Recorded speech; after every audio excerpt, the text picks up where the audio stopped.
Good afternoon and welcome to News 9. I'm Nolan Pinto.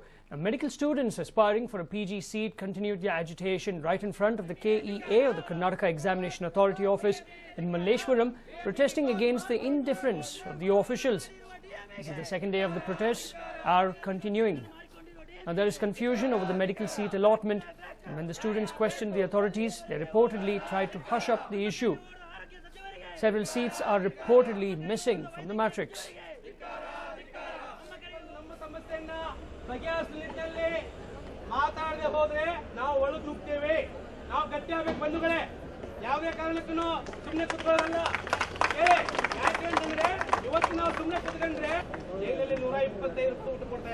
Medical students aspiring for a PG seat continued their agitation right in front of the KEA office at Malleshwaram, protesting against the indifference of the officials. This is the second day that the protests are continuing.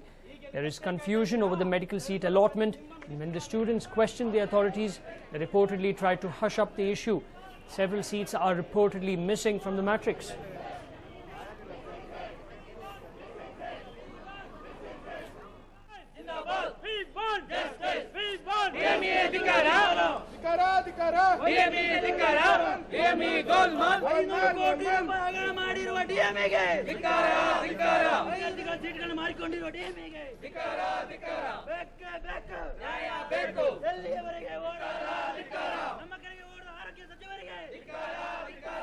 But in fact, we are now joined in by one of the protesters over there.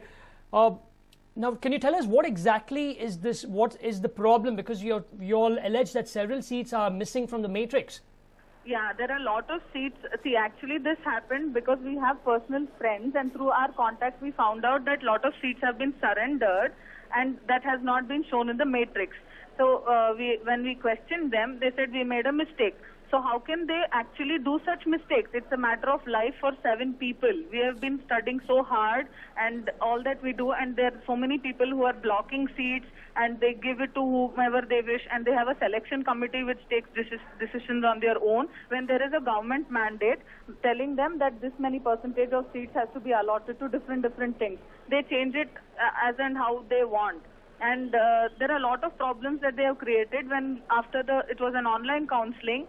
So during the later stages, they introduced more seats, and then we couldn't apply for those seats because the internet was bad, and in the end they told that.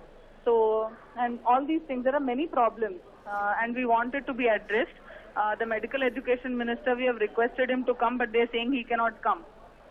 All right, now, considering all this has happened, what do you all plan to do next? Because you said the medical education minister has not come. The KEA is not listening to you. So what's your future course of action? So we have planned. Now they said that they will. Right now he said he will give it in writing that there has been a discrepancy and he will look into the matter.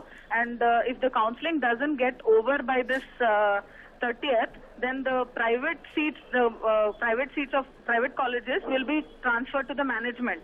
So there will be a problem. So you take the counselling right now, and he said he will give it in writing that he will look into the discrepancies.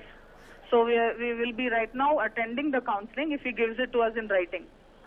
That he was going to do something. From yesterday they have been giving us assurances verbally, but nothing's been done. So now that he is giving it in writing, we will have to take it as an assurance. All right. Now, we have also got information that some of the protesters were locked up. What's happening with them? Yeah, we are the ones who were locked up. Where were you locked up? There are stages where they allow us inside for counselling. We have a waiting area, and then from there they send us into another room where we have to wait. So some of us who went there and we protested, we were locked in here, and the remaining people were outside, and all this was happening. They tried to divide us, and we had a lot of problem, but we have kind of now convinced because he said he'll give it to us in writing, which was very important. Now, since they actually locked you up and did this, did you all call the police? Did you all inform any police official? No, the police were called by them for their protection. In spite of them locking you all up? Yeah, they locked us up and they called the police for their protection, not for our protection. All right, so as of now, the minister says that he will give you an assurance in writing. Not the minister, there is a director here. He has told us that he will give it to us in writing. And when is that expected? right now we are talking about it, so we are waiting for to see what happens. All right, all right. Thank you very much for speaking to News9 and sharing your views with us. In fact, the students over there are protesting. In fact, it's the second day of protest at the KEA office in Malleshwaram. We're also told that some of the students were locked up. Now, the KEA officials were trying to divide the students and they called the police. In spite of them locking, the KEA officials locking the students up inside, they called the police for their protection. That is the KEA officials. As of now, the students are waiting to get a written assurance from the director.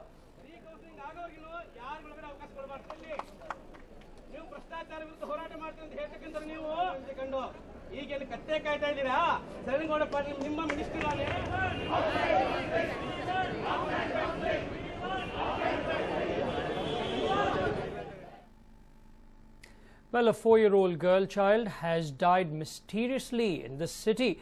The deceased has been identified as Prahalika. She was admitted to Columbia Asia Hospital with severe burn injuries and succumbed today. The girl is suspected to have been murdered by her parents. And as of now, the parents have been taken into custody by the Amrutahalli police.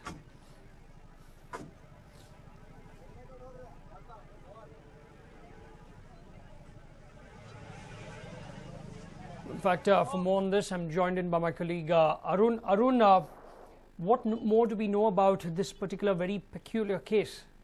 That's right, Nolan. We are given to believe that this particular child in question, Prahalika, a 4-year-old child, was brought into the hospital late last night, and then treatment was given, but the child reportedly passed away. On closer examination, the physicians have found that actually the child in question had severe burn marks, and now there's suspicion that the parents could have tormented the child and tortured it. We don't know the reason why the child was forced to undergo this punishment, but the Amrutahalli police have begun investigation. Preliminary investigation indicates that the mother of the child is actually a destitute. She was widowed a few years ago and reportedly is friends with a cab driver. So the finger of suspicion at this point of time is on that so-called friend of the mother, who's a cab driver. We don't know at this point of time whether he's been picked in for questioning or not, but clearly the police have managed to latch on to some very important leads at this point of time, and they are expected to only hasten the process of investigation, Nolan. So, Arun, as of now, the police do suspect foul play. Yes, that thankfully the hospital authorities, after noticing the fact that the child had burn marks, they immediately notified the police, and the police then began preliminary investigation, and that has led them to questioning the mother, who has confessed that she was having a relationship with a cab driver. Now, whether the cab driver was the one who perpetrated the violent crime, or was the mother also a partner in this crime, is not known at this point of time.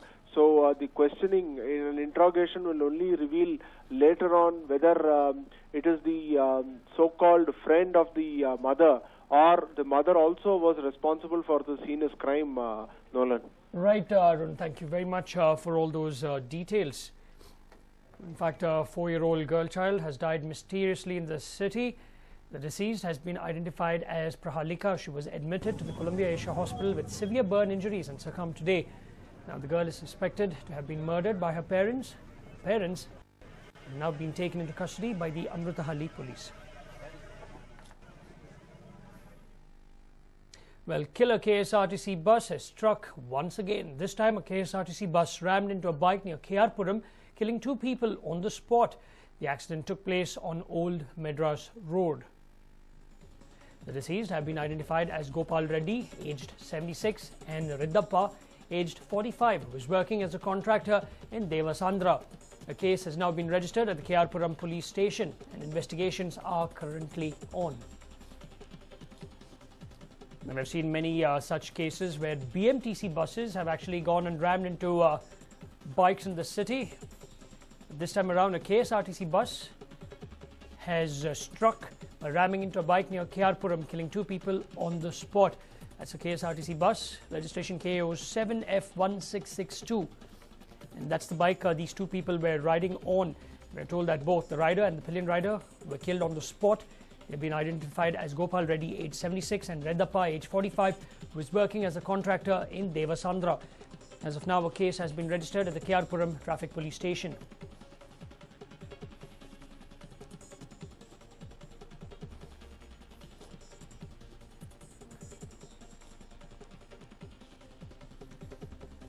Well, we're told that the bike rider and the pillion rider did not have any chance. They were killed on the spot.